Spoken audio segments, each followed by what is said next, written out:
Welcome to The Explainer. Today, we're talking about an artist who basically had two completely different careers. Seriously, one man, one life, but two totally distinct artistic identities. So how does that even happen? Well, the answer comes down to a single catastrophic event that changed absolutely everything.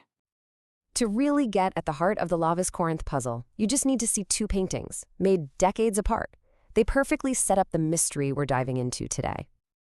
Okay, first, take a look at this. This is Salome 2 from 1900. It's a masterpiece of what we now call German Impressionism. You can see the solid forms, the dramatic but totally controlled lighting. It's powerful, it's refined. This is the kind of stuff that made him a huge star in Berlin. Now, let's jump forward a quarter of a century to the very last year of his life. He paints Ecce Homo. And wow, the change is just staggering. The brushwork is so raw.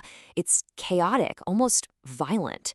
Here, you don't just see the subject. You feel the pain. You feel the emotion.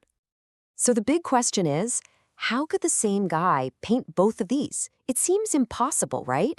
How do you get from that controlled master to this raw emotional expressionist? Well, the answer lies in one life-altering event. And to understand it, we've got to go back in time and meet the man at the absolute height of his power. So, in the early 1900s, Lovis Corinth wasn't just a painter. He was a force in German art. I mean, this guy was a celebrated master who had carefully, meticulously built his career all across Europe, soaking up every major art movement of his day. You know, his path to the top was incredibly rigorous and classical. He starts with traditional history painting in Königsberg, then he moves through the naturalist movement in Munich, and eventually he goes to Paris to master painting the nude at the famous Académie Julienne. By 1901, he lands in Berlin, totally ready to conquer the German art world. And by 1911, he'd done it. He was at the absolute pinnacle. The guy wasn't just an artist anymore. He was practically an institution. He was a key figure in the Berlin Secession. That's a progressive group of artists breaking away from old traditions. And that year, they elected him chairman. He was a sought-after portraitist, a painter of these grand, dramatic scenes, and he even wrote influential books on how to paint. But, and this is a huge but, right at the very peak of his career, right when he becomes the leader of the most important avant-garde art group in all of Germany, his life and his art were shattered in an instant.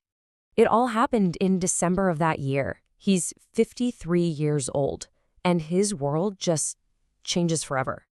He suffers a massive stroke, a Schlaganfall, as it's called in German, and it results in the paralysis of his entire left side. Now think about that. For a painter whose whole life depends on physical control and dexterity, this is basically a death sentence for your career. The toll was just immense, both physically and psychologically. After this sudden collapse, he was facing this grueling uphill battle to recover, with absolutely no guarantee that the mastery he'd spent his entire life building would ever come back. But here's the incredible part. This crisis didn't end Corinth. Nope, it totally remade him. The painter who came out of this whole ordeal was a different man, with a radically different vision that would define the rest of his life. So he gets away from the hustle and bustle of the city. He retreats to his house on the Walchensee, this beautiful lake down in the Bavarian Alps. And there, freed from all the pressures of the Berlin art scene and grappling with his new physical reality, his style just completely transforms. And this is where things get really fascinating. It created this crazy paradox. As his style got more personal, more raw, more out there, his commercial success just exploded. He even wrote about it himself, saying his paintings were literally being torn from my easel. The public could not get enough of this new, unfiltered Corinth. Let's do another direct side-by-side, because this really drives the point home. Here's the confident master before the stroke in his 1896 self-portrait. See how controlled the lines are? The form is solid. The technique is flawless.